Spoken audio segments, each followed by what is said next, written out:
You know what they say about karma? It's a dish best served cold, but sometimes it comes out so hot it scorches the person who deserves it most. I'm about to share a story that will make you rethink everything you believe about people. And trust me, you'll never guess how it ends. My brother-in-law thought he could embarrass my best friend at our family dinner, treating her like a servant and demanding she pour his wine. He had no clue she was worth more than our entire neighborhood put together. What happened next had him on his knees, begging for forgiveness. Before I get into this wild story, hit that like button if you love seeing arrogant people get exactly what's coming to them. You'll want to share this one because the twist is absolutely jaw-dropping. And don't forget to subscribe and turn on notifications. I have more karma stories that will leave you speechless.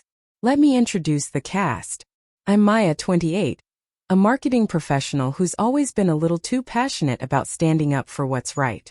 My best friend Talia is 29, and she's the most down-to-earth, gracious person you'll ever meet. We've been friends since college. I knew she worked in consulting, but she was always humble about her job, never bragging, never showing off. She drove a basic Toyota, lived in a nice but modest apartment, and always insisted on splitting the bill when we went out.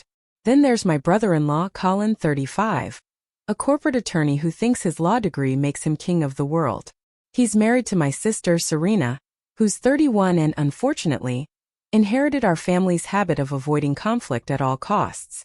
My parents are traditional, warm people who raised us to be kind, but they're easily swayed by Colin's smooth talk and fancy job title. The whole disaster started when I invited Talia to our monthly family dinner.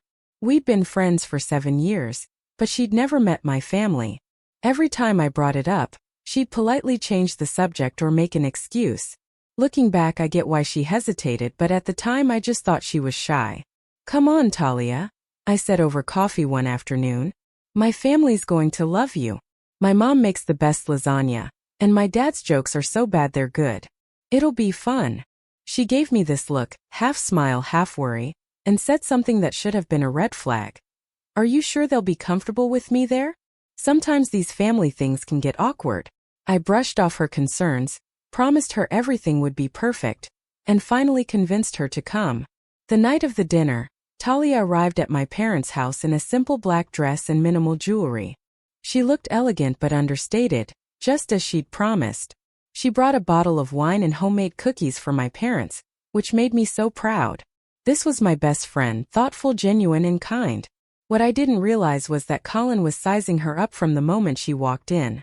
The first red flag came when my mom asked Talia to help bring some dishes from the kitchen. We all helped out at family dinners, so it was a normal request. But Colin's reaction was anything but normal. "Oh, perfect," he said with a smug grin. "I was wondering when the help would arrive. Could you grab me another beer while you're up?" The way he said it, so casual, so dismissive, made my blood run cold. Talia just smiled politely and said, "Of course," but I saw something flicker in her eyes. Hurt, maybe, or disappointment. Things only got worse as the night went on.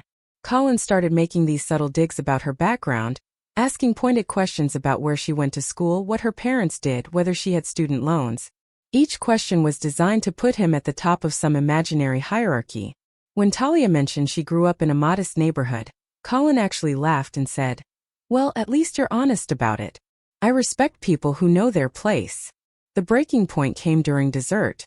Colin had been drinking steadily all evening, and his filter was gone. He snapped his fingers at Talia.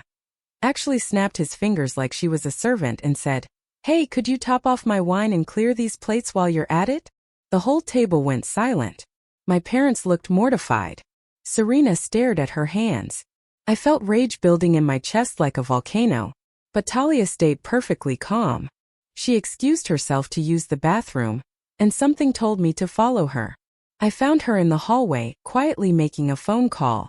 All I heard was, "Yes, tomorrow night. The Oak Room, 8 o'clock. Make sure he gets the invitation." When she saw me, she ended the call and smiled. "It's handled, Maya. Trust me." We went back to the table, but Colin wasn't done. He started making comments about welfare, about people who don't contribute to society, about how some people always expect handouts. That's when I snapped. The slap echoed through the dining room like a gunshot. "How dare you?" I screamed, shaking with fury. She's been nothing but kind to you, and this is how you treat her? The room exploded into chaos. My parents were shouting, Serena was crying, and Colin was holding his cheek, red with embarrassment and anger. Through it all, Talia sat quietly, almost serene, like she knew something the rest of us didn't. When the shouting died down, she stood up gracefully and said, "I think I should go." As she gathered her purse, Colin's final words followed her to the door. Good riddance to trash. The next morning, I woke up with a sick feeling in my stomach, replaying the dinner over and over, feeling guilty for exposing Talia to Colin's cruelty. I called her around noon, ready to apologize, but she sounded surprisingly upbeat. Maya, don't worry about last night. Actually, I have a favor to ask. Are you free tonight around 8? When I said yes, she continued, meet me at the Oak Room. Wear your best dress. I nearly dropped the phone. The Oak Room is the kind of place where dinner costs $500 a person. Talia, are you serious? That place is insanely expensive. I can't let you. She cut me off with a laugh. Trust me, Maya. Just this once, let me treat you. You've been such a good friend, and after last night, we both deserve it. Something in her voice made me agree, even though none of it made sense. How could my modest friend afford a place like that? But I'd learned to trust Talia's judgment. So I dug out the one designer dress I owned, a gift from an ex who tried to buy my forgiveness, and showed up at the restaurant feeling completely out of place. The hostess greeted me like royalty, and when I said I was meeting Talia, her whole demeanor changed to something like reverence. Oh, you're Miss Carter's guest. Right this way, please. She led me to a prime table where Talia was already seated, looking absolutely stunning in an emerald dress that probably cost more than my rent. You look amazing, I said, sliding into my seat. But seriously, Talia, this is too much. You don't have to. She held up her hand with a mysterious smile. Maya, there's something I need to tell you. But first, let's order. I've already picked the wine. The sommelier appeared with a bottle I knew cost more than my car payment, and I watched in awe as Talia discussed the vintage like a pro. Halfway through our appetizers, Talia's phone buzzed. She glanced at it and smiled. Perfect timing. I made a call this morning, Maya. I told Colin I had a business proposal for his law firm, something about needing legal representation for a major acquisition. He was very interested when I mentioned the potential fee. My fork stopped halfway to my mouth. Talia, what are you talking about? At exactly 8:15 I saw Colin walk in, wearing his best suit and that smug swagger that made my skin crawl. He scanned the room, probably looking for some big-shot executive, until his eyes landed on our table. I watched his face go from confusion to annoyance to panic. He approached with forced confidence, but I could see the uncertainty in his eyes. Talia, what are you doing here? I thought we were meeting your business associate. Talia looked up from her lobster with the calmest smile I'd ever seen. Colin, please sit down. We have a lot to discuss. The way she said it, so calm, so in control, gave me chills. This was not the same woman who'd been insulted at my parents' table. Colin reluctantly sat across from us, eyes darting around the expensive restaurant. I don't understand. Where's your boss? The person who needs legal help. Talia set down her fork and leaned back. Colin, I think there's been a misunderstanding. I don't have a boss. I am the boss. She reached into her purse and slid a business card across the table. Talia Carter, Chief Executive Officer, Orion Technologies. I watched Colin's face drain of color as he read the card. Orion Technologies was one of the biggest tech companies in the country, worth billions. I'd seen their logo on billboards and in news stories about major acquisitions. This is impossible, he whispered, his voice shaking. You're. He couldn't finish, but we all knew what he was thinking. I'm just what, Colin? Talia's voice was silk over steel. Just a quiet black woman who should know her place? Someone who belongs in the kitchen serving you wine. Other diners were starting to notice, and I realized some recognized her. A businessman at the next table was discreetly taking photos, probably to post about spotting the famous CEO. Colin tried to recover, his lawyer instincts kicking in. Talia, I'm so sorry about the other night. I was drunk. I didn't mean. She held up her hand and he stopped. Colin, you weren't drunk when you snapped your fingers at me. You weren't drunk when you called me trash. You were just being yourself. She signaled the sommelier. Could you please have security escort this gentleman out? He's disturbing our dinner. As two security guards approached, Colin's desperation peaked. Please, Talia, I have a family. I made a mistake. I'll do anything. But she had already turned away, dismissing him like he was nothing. The last thing I heard as they dragged him out was his voice cracking. I'm sorry. I'm so sorry. The aftermath was swift and brutal. Within 48 hours, Colin's law firm received a formal complaint from Talia's legal team, backed by recorded evidence of his discriminatory behavior and a detailed investigation into the firm's hiring practices. By the end of the week, Colin was clearing out his office, his partnership dissolved, and his reputation in the legal community destroyed.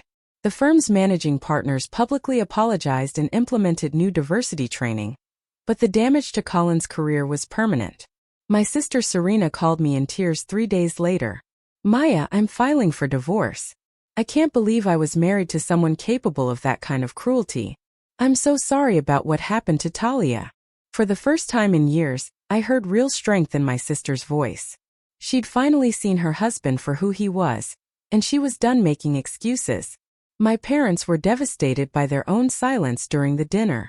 They invited Talia back for a proper meal, spending the whole evening apologizing and getting to know the incredible woman they'd failed to defend. My father, who rarely shows emotion, actually had tears in his eyes when he told her, I'm ashamed I didn't speak up. You deserved better from our family. But the most beautiful part of this story is how it strengthened my friendship with Talia. She never once made me feel guilty for exposing her to Colin's hatred. Instead, she thanked me for being the one person who stood up for her when it mattered most. You didn't hesitate to defend me, she said over coffee a week later. That slap heard round the world was worth more to me than any business deal. The lesson here isn't just about karma or justice. It's about the danger of judging people by their appearance or circumstances. Colin saw a humble, soft-spoken black woman and assumed she was beneath him. He never imagined the quiet person across from him held more power in her little finger than he'd ever have in his life. Talia's grace under pressure, her dignity in the face of humiliation, and her calculated response to injustice taught me that true strength doesn't need to announce itself. So here's what I want you to take from this story. Never underestimate the quiet ones. The person serving your coffee might be a secret millionaire. The janitor in your office might have 3 degrees. The woman you're tempted to dismiss might be the CEO who decides your company's future. Treat everyone with respect, not because of what they might do for you, but because it's the right thing to do. If this story gave you chills, smash that like button and share it with someone who needs to hear it. Subscribe for more incredible karma stories that will restore your faith in justice. And tell me in the comments, have you ever witnessed someone get exactly what they deserved? I'll be reading every single response, because stories like these remind us that good people don't always finish last. Sometimes they finish first and they do it with style. Trust me, karma is always watching and it has perfect timing.